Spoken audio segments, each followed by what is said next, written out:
Nous voici arrivés au terme de notre cérémonie et je veux remercier tous ceux qui ont œuvré à la réussite de cette soirée. Notre secrétaire général, Jean-Pierre Malosto, et les militants qui vous ont accueillis, placés, Patrick, notre photographe, qui offre sa prestation de qualité à notre soirée, Édouard Moreau, qui fait vivre notre site, Marie-Lou, Nina, Olivier, Chevillard, qui nous a fourni les images en duplex, et bien sûr, l'équipe technique de la mairie de Paris autour de Mélissa Kelani, qui ont permis à cette soirée de se dérouler à merveille.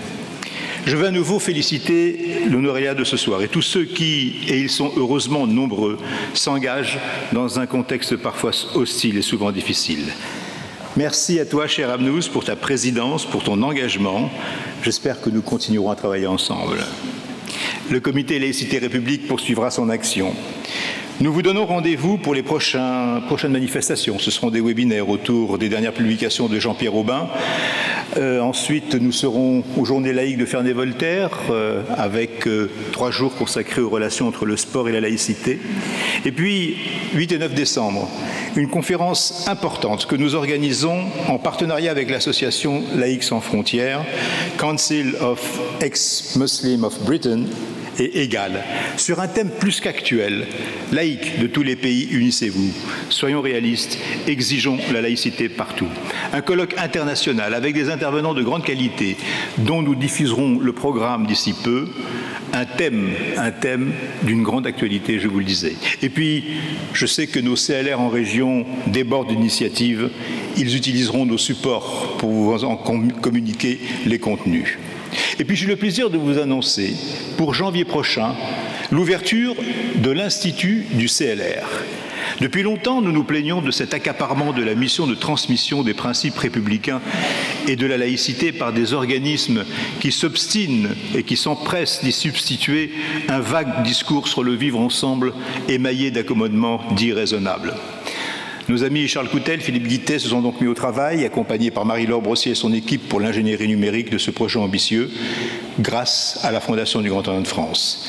Dès janvier, donc, nos adhérents pourront accéder à une plateforme qui vous proposera cette formation. Vous envoyez sur l'écran les contenus. Chers amis, reconnaissons-le, le temps est mauvais. La résurgence violente de l'antisémitisme dans notre pays est un révélateur d'une crise profonde, sociale, certes, mais surtout morale. Face à ce temps mauvais, nous serons là pour faire face. Lors d'un échange téléphonique récent, cher Abnous, tu me disais que cette crise profonde avait au moins le mérite de nous ressouder. Soyons donc déterminés et solidaires. Et ne soyons plus modérés, comme nous y invite Amos Oz, cité par notre ami Alain Sexig en conclusion de son propos à l'occasion de cette belle cérémonie d'hommage à Samuel Paty et Dominique Bernard le 16 octobre dernier. Je le cite. « Il manque aux modérés, dit Amos Oz, la force de la conviction. Ils ne sont pas saisis de la même ferveur que les fanatiques religieux lorsqu'ils défendent leur cause. Les modérés d'aujourd'hui ne doivent plus craindre de s'enflammer. Alors, ne craignons pas de nous enflammer. Et paraphrasant un ancien ami, je vous dirais, la République, c'est nous. » Bonne fin de soirée.